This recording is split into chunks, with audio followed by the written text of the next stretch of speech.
ಒಟ್ನಲ್ಲಿ ಈ ಬಜೆಟ್ನಲ್ಲಿ ಕರ್ನಾಟಕಕ್ಕಂತೂ ಏನೂ ಇಲ್ಲ ಅನ್ನುವಂಥದ್ರ ಬಗ್ಗೆನೇ ಈಗ ಚರ್ಚೆಗಳು ನಡೀತಾ ಇವೆ. ಹಾಗಾದ್ರೆ ಈ ಬಜೆಟ್ ಅನ್ನುವಂಥದ್ದು ಆರ್ಥಿಕ ಲೆಕ್ಕಾಚಾರ ಅಲ್ಲ, ಬದಲಾಗಿ ಯಾವ್ಯಾವ ರಾಜ್ಯಗಳಲ್ಲಿ ಎಲೆಕ್ಷನ್ ಇರುತ್ತೋ ಅದರ ಲೆಕ್ಕಾಚಾರ ಈ ಬಜೆಟ್ನಲ್ಲಿ ಇದೆ ಅನ್ನುವಂಥದ್ರ ಬಗ್ಗೆನೂ ಕೂಡ ಈಗ ಟೀಕೆಗಳು ವ್ಯಕ್ತವಾಗ್ತಾ ಇವೆ. ಯಾಕಂದ್ರೆ ಈಗ ಮುಂದೆ ಬರುವಂತಹ ಒಂದು ಚುನಾವಣೆಗಳೇನಿದೆಯಲ್ಲ, ಪಶ್ಚಿಮ ಬಂಗಾಳ ಆಗಲಿ, ತಮಿಳುನಾಡಾಗಲಿ, ಕೇರಳ ಆಗಲಿ, ಇನ್ನು ಉಳಿದಂಥ ಇನ್ನು ಪಂಚರಾಜ್ಯಗಳ ಒಂದು ಚುನಾವಣೆ. ಸೊ ಅದರ ಪೈಕಿ ಕೆಲವೊಂದಷ್ಟು ರಾಜ್ಯಗಳಿಗೆ ಬಂಪರ್ ಕೊಡುಗೆಯನ್ನು ಕೊಟ್ಟಿದ್ದಾರೆ ಈ ಬಜೆಟ್ನಲ್ಲಿ ಅನ್ನುವಂಥದ್ದು. ಹಾಗಾದ್ರೆ ಆಯಾ ರಾಜ್ಯಗಳಿಗೆ ಏನು ಕೊಡುಗೆ ಇದೆ? ಅದರಲ್ಲೂ ಕೂಡ ಉತ್ತರ ಪ್ರದೇಶಕ್ಕೆ ಈ ಬಾರಿ 11 ಯೋಜನೆಗಳ ಒಂದು ಬಂಪರ್ ಅನ್ನ ಕೊಟ್ಟಿದ್ದಾರೆ. ಹಾಗಾದ್ರೆ ಯಾವುದದು? ಇದೆಲ್ಲದ್ರ ಬಗ್ಗೆ ಒಂದು ಡೀಟೇಲ್ ರಿಪೋರ್ಟ್ ಇದೆ, ಬನ್ನಿ ನೋಡೋಣ.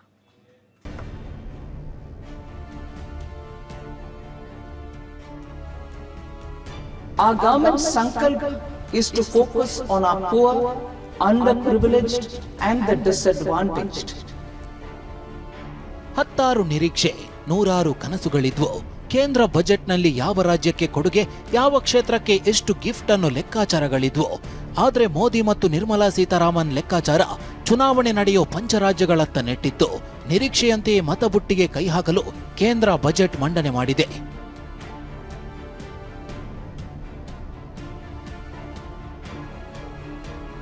ಚುನಾವಣೆ ನಡೆಯೋ ಪಂಚ ರಾಜ್ಯಗಳಿಗೆ ಭರ್ಜರಿ ಕೊಡುಗೆ. ಬಂಗಾಳ, ತಮಿಳುನಾಡು, ಕೇರಳ, ಅಸ್ಸಾಂ, ಪುದುಚೇರಿಗೆ ಗಿಫ್ಟ್. ಮೋದಿ ಲೆಕ್ಕಾಚಾರ ಮತಬುಟ್ಟಿಗೆ ಕೈ ಹಾಕೋದು. ಬಿಜೆಪಿ ಆಡಳಿತದಲ್ಲಿರದ ರಾಜ್ಯಗಳಲ್ಲಿ ಕಮಲ ಅರಳಿಸೋ ಗುರಿ ಇತ್ತು. ಹೀಗಾಗಿ ಇತರೆ ರಾಜ್ಯಗಳಿಗೆ ಹೋಲಿಸಿದ್ರೆ ಪಂಚರಾಜ್ಯಗಳಿಗೆ ನಿರ್ಮಲಾ ಸೀತಾರಾಮನ್ ಭರಪೂರ ಘೋಷಣೆ ಮಾಡಿದ್ದಾರೆ.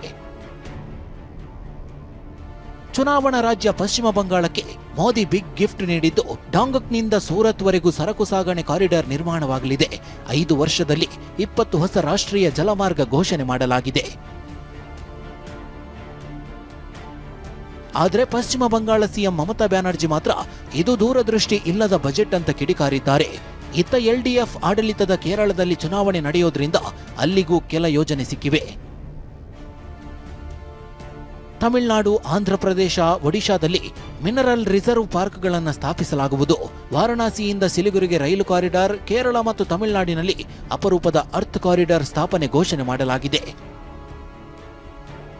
ಈಶಾನ್ಯ ರಾಜ್ಯಗಳಲ್ಲಿ ಬೌದ್ಧ ಧಾರ್ಮಿಕ ಕೇಂದ್ರಗಳ ಅಭಿವೃದ್ಧಿ 1.4 ಲಕ್ಷ ಕೋಟಿಯನ್ನ ಬಜೆಟ್ನಲ್ಲಿ ಮೀಸಲಿಡಲಾಗಿದೆ. ಈಶಾನ್ಯ ರಾಜ್ಯಗಳಲ್ಲಿ 5 ಪ್ರವಾಸೋದ್ಯಮ ಕೇಂದ್ರಗಳ ಸ್ಥಾಪನೆಯಾಗಲಿವೆ. ಈಶಾನ್ಯ ರಾಜ್ಯಗಳಲ್ಲಿ ಬೌದ್ಧ ಧಾರ್ಮಿಕ ಕೇಂದ್ರಗಳ ಅಭಿವೃದ್ಧಿಗೆ ಮುಂದಾಗಿದೆ. ಹಿಮಾಚಲ, ಉತ್ತರಾಖಂಡ್, ಜಮ್ಮು ಮತ್ತು ಕಾಶ್ಮೀರಕ್ಕೆ ಮೌಂಟೇನ್ ರೈಲು ಸಿಗಲಿದೆ. ಇದರ ಮಧ್ಯೆ ಸಿಎಂ ಯೋಗಿಯ ರಾಜ್ಯ ಉತ್ತರ ಪ್ರದೇಶಕ್ಕೆ ಮೋದಿ 16 ಯೋಜನೆಗಳನ್ನು ಗಿಫ್ಟ್ ಆಗಿ ನೀಡಿದ್ದಾರೆ. ಕೇಂದ್ರ ತೆರಿಗೆಗಳಲ್ಲಿ ಉತ್ತರ ಪ್ರದೇಶದ ಪಾಲೆ ಹೆಚ್ಚಾಗಿದೆ. Delhi to Varanasi, Mumbai to Varanasi high speed corridor, ಪಶ್ಚಿಮ ಉತ್ತರ ಪ್ರದೇಶದಲ್ಲಿ ಹೊಸ ಏಮ್ಸ್ ತೆರೆಯಲಿದ್ದಾರೆ.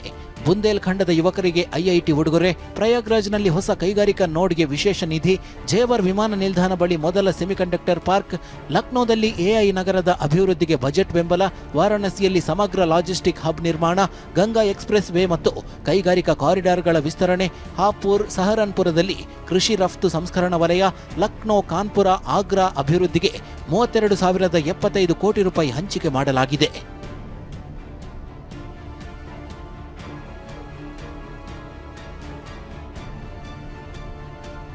ಕೇಂದ್ರ ಸರ್ಕಾರ ಮಾತ್ರ ಚುನಾವಣೆ ನಡೆಯೋ ಪಂಚರಾಜ್ಯಗಳಿಗೆ ಭರ್ಜರಿ ಗಿಫ್ಟ್ ಕೊಟ್ಟಿದ್ದೇವೆ ಅಂತಿದೆ. ಆದರೆ ಪಶ್ಚಿಮ ಬಂಗಾಳ, ಕೇರಳ, ತಮಿಳುನಾಡಿನಲ್ಲಿ ಮಾತ್ರ ರಾಜಕೀಯ ನಾಯಕರು ಕೇಂದ್ರದ್ದು ದೂರದೃಷ್ಟಿ ಇಲ್ಲದ ಕಳಪೆ ಬಜೆಟ್ ಎಂದು ಕಿಡಿಕಾಡ್ತಿದ್ದಾರೆ. Bureau report, TV9.